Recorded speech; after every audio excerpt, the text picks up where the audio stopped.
لائق صد احترام بزرگوں، دوستوں، عزیز بھائیوں، یہ ذی الحج شریف کا مہینہ ہے۔ اس کی 10 تاریخ کو سنت ابراہیمی قربانی کی صورت میں خوش نصیب مسلمان ادا کر چکے ہیں، اللہ تعالیٰ قبول فرمائے۔ اور اس کی 18 تاریخ کو یوم شہادت ہے۔ امیر المومنین، جامع القرآن، کامل الحیاء والایمان،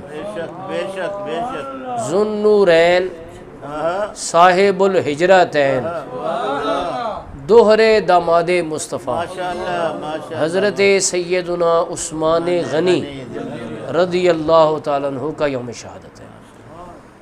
اور بڑی معذرت کے ساتھ میں یہ عرض کروں گا کہ آج کی نئی نسل کو پتہ نہیں ہے کہ یہ کتنے بڑے افراد تھے، ان کا ہم پر کتنا عظیم احسان ہے، یہ ادراک ہی نہیں کسی کو، وگرنہ آج گھر گھر میں ذکر عثمان کی محفل سجی ہوتی ہے۔ آج کے کسی نوجوان کو آپ پوچھیں کہ آپ حضرت عثمان کے بارے میں کیا جانتے ہیں، تو میرا خیال ہے 1 یا 2 باتوں کے سوا شاید ہی اس کو کچھ پتہ ہو۔ لیکن اس سے یہ پوچھ لیں کہ کرکٹ میں آؤٹ کرنے کا ریکارڈ، اووروں کا ریکارڈ، چھکوں کا ریکارڈ، چوکوں کا ریکارڈ کس نے بتایا، تو یہ پتہ ہے۔ اور یہی قوم کے زوال کا سبب ہے کہ اپنے ٹرو ہیروز، اپنے سچے رہنماؤں کے حالات کا پتہ نہیں ہے، اور معذرت کے ساتھ ان کو صحیح معنی میں بتایا بھی نہیں کسی نے۔ ایسی محفلیں جیسے ہر مہینے یہاں راستہ ہو رہی ہے، اللہ تعالیٰ کرے شیخ صاحب کے بچے، پھر ان کے بچے، پھر ان کے بچے اس کو تا قیامت قائم رکھیں، آمین ثم آمین ثم آمین ثم آمین۔ اور یہ 11ویں شریف کی صورت میں حضور غوث پاک کا اصل مشن ہے۔ حضور غوث پاک کا آپ درس و تدریس پر زور دیتے تھے۔ آپ سن کر حیران ہوں گے، حضور غوث پاک روزانہ مدرسے میں پڑھاتے تھے، تجوید، قراءت، حدیث، اصول حدیث، تفسیر، اصول تفسیر خود حضور غوث پاک پڑھاتے تھے۔ تو 11ویں شریف کی صورت میں یہ تعلیم و تعلم کی اور درس و تدریس کی محفل آراستہ کرنا ہی غوث اعظم کی تحریک ہے کہ چراغ علم جلاؤ، بڑا اندھیرا ہے۔ لوگوں کو پتہ ہی نہیں ہے، اپنے ٹرو ہیروز کا، اپنے سچے رہنماؤں کا علم نہیں ہے۔ یہ کتنی بڑی شخصیات تھی، آپ امتحان لے سکتے ہیں۔ کل آپ دیکھیں اپنے دائیں بائیں، آگے پیچھے، دوستوں میں، عزیزوں میں، اقارب میں، رشتہ داروں میں، کہ بھئی حضرت عثمان غنی کا یوم شہادت کب ہے، ان کا اسلام پر کیا احسان ہے، ان کی خصوصی شان کیا ہے، ان کا وہ شرف کیا ہے جو تاریخ عالم میں کسی کو نہیں ملا، بتاؤ۔ تو میرے خیال ہے حاجی صاحب 100 میں سے کوئی ایک ہوگا، بلکہ 1000 میں کوئی ایک ہوگا۔ تو یہ زوال کے اسباب ہیں۔ حدیث پاک ہے من لم یشکر الناس لم یشکر اللہ، جو اپنے محسن کا شکر گزار نہیں، وہ رب کا بھی شکر گزار نہیں۔ شکر گزار لوگ کیسے ہوتے ہیں؟ حضرت علی المرتضیٰ فرماتے ہیں کہ جس نے مجھے ایک حرف پڑھا دیا، اس نے مجھے اپنا غلام بنا لیا، چاہے رکھے چاہے بیچ دے۔ یہ کون فرما رہے ہیں؟ حضرت علی المرتضیٰ، جو خود باب مدینۃ العلم ہے۔ فرماتے من علمنی حرفا فقد صرت له عبدا، کہ جس نے مجھے ایک حرف پڑھا۔ اچھا پھر غور کریں، یہ نہیں فرمایا لفظ پڑھا ہے، کیا فرمایا؟ حرف اور لفظ میں ڈیفرنس ہے۔ حرف کہتے ہیں الفابیٹس کو، الف با تا سا، یہ حرف ہے۔ لفظ ان سے یعنی بتایا کہ جو مکتب کا استاد ہے، یہ نہیں کہ جو کالج کا ہے، یونیورسٹی کا ہے، وہ قابل عزت کا نا، جس نے وہ الف با سکھایا تھا وہ بھی قابل احترام ہے۔ اب غور کریں اس ارشاد کی معنویت پر، جو اور میں نے جس لیے کوٹ کیا کہ محسن کا شکریہ ادا کرنا، اس کو یاد رکھنا۔ میاں محمد بخش نے پنجابی میں ایک کمال نچوڑ نکال دیا. کہتے ہیں اصلاں نال جے نیکی کریے نسلاں تک نہیں بھول دے. ہو اصل. شرط یہ ہے کہ ہو اصل. اصلاں نال جے نیکی کریے نسلاں تک نہیں بھول دے تے بد اصلاں نال جے نیکی کریے پٹھیاں چالاں چل دے. پٹھیاں چالاں. اس لیے علی المرضیٰ فرماتے ہیں کہ جس پہ احسان کرو اس کے شر سے بچو. کہ جو بد اصل ہوتے ہیں وہ پٹھی چال چلیں گے. تو میاں محمد بخش نے بھی، میں نے ان کے مزار پہ بھی حاضری دی ہے، انہوں نے بڑے بڑے یونیورسل ٹروتھ پنجابی میں بیان کر دی، کائناتی حقائق، گراؤنڈ ریئلٹیز. مثلا ایک شعر مجھے بہت ہی وہ دل پہ چوٹ کرتا ہے. کہتے ہیں کہ وہ اکثر میں اس کو دہراتا رہتا ہوں، دنیا کی بے ثباتی اس میں عیاں ہوتی ہے. کہتے ہیں کہ جس کار دے وچ عمر گزاری، بڑی محبت سے جس کو بنایا اور امپورٹڈ ٹائلز لگائیں واش روم تک میں، ایکسیسریز بڑی چن کے لگائیں، ہاں بڑی محبت سے بڑی چاہت سے بنایا نا. تو میاں محمد بخش صاحب کہتے ہیں جس کار دے وچ عمر گزاری ایک رات نہ ملیا رہنا. جب بندہ مرتا ہے نا لوگ کہتے ہیں جلدی کرو یار، جلدی کرو، اس کو اپنی منزل کی طرف روانہ کرو. اس گھر میں ایک رات رکھنے کے لیے تیار نہیں ہوتے جس کو اس نے بڑی چاہت سے پہلی اینٹ سے اٹھا کے بنایا تھا. کہا جس کار دے وچ عمر گزاری، دیکھو یہ گراؤنڈ ریئلٹیز ہیں، یہ زمینی حقائق ہیں جو میاں محمد صاحب نے جھنجھوڑ دیا لوگوں کو.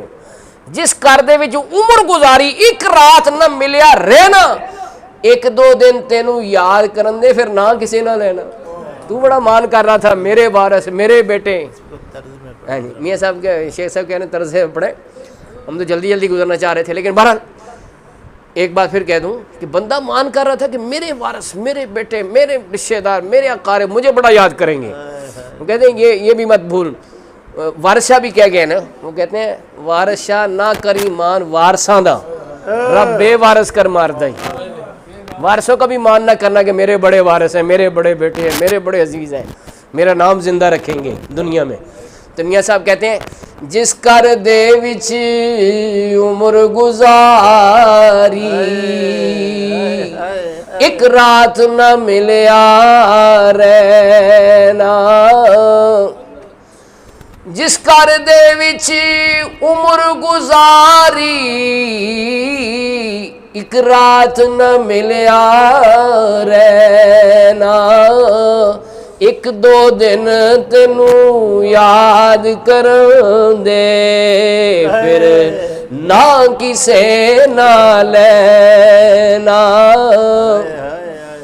تو یہ دنیا کی بے ثباتی ہے جس کی طرف میاں محمد صاحب اشارہ کر رہے ہیں. تو کہنے کا مقصد یہ کہ میں بات یہاں شروع ہوئی تھی کہ اپنے محسن کو یاد رکھنا چاہیے.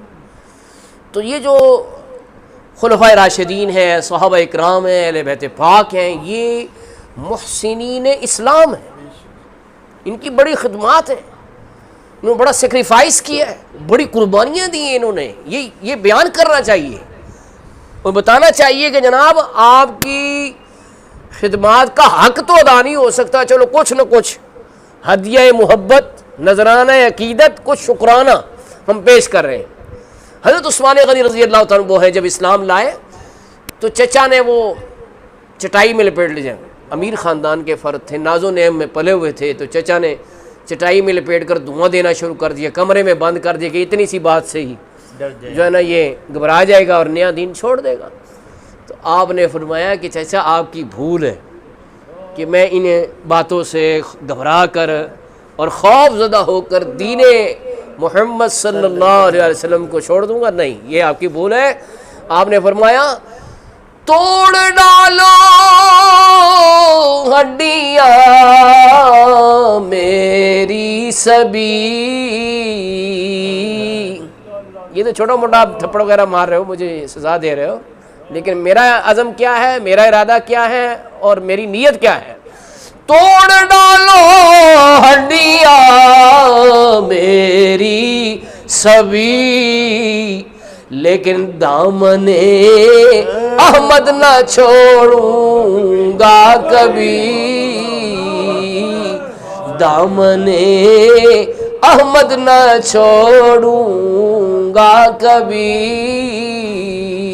تو گھر والے کہنے لگے بھائی یہ کچا بندہ نہیں ہے، اب یہ ٹلنے والا، اس کو اس کے حال پہ چھوڑ دو۔ ہاں جی، پھر وہ شرف ملا، وہ اعزاز حاصل ہوا، حضور نے ان کی محبت اور عقیدت کو دیکھ کر اپنی بیٹی آپ کے نکاح میں دے دی۔ مدینہ منورہ آ گئے، پہلے آپ نے ہجرت کی ہے حبشہ کی طرف اپنی بیوی کے ہمراہ۔ حضور صلی اللہ علیہ وسلم نے فرمایا کہ یہ لوط علیہ السلام کے بعد یہ ہیں جنہوں نے اپنی بیوی کے ہمراہ ہجرت کی جی۔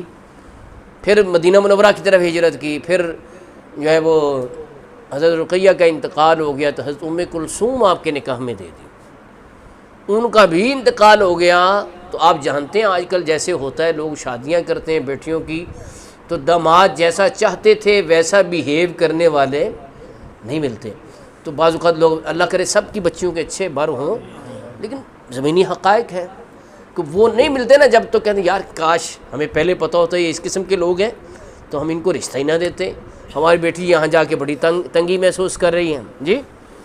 لیکن حضور صلی اللہ علیہ وسلم آپ نے کیا فرمایا، کتنا بڑا تمغہ دیا ان کو، کتنا بڑا اعزاز دیا، اور واقعی سنہرے حروف میں لکھے جانے کے قابل ہے۔ ایک ایک لفظ، ایک ایک حرف آپ نے فرمایا کہ یہ میری بیٹی فوت ہو گئی ہے، 2 بیٹیاں تھیں، اب اور بیٹی کوئی نہیں، لیکن خدا کی قسم اگر میری 40 بیٹیاں ہوتی اور وہ فوت ہوتی چلی جاتی تو یکے بعد دیگرے میں عثمان کے نکاح میں دیتا چلا۔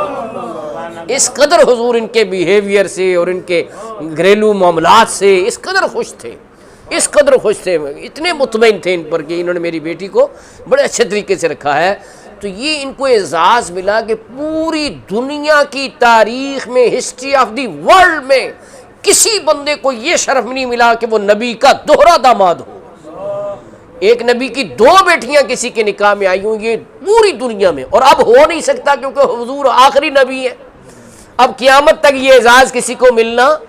تو پوری تاریخ عالم میں یہ شرف فقط حضرت عثمان کو حاصل ہوا، اس وجہ سے آپ کا لقب ہے ذو النورین، 2 نور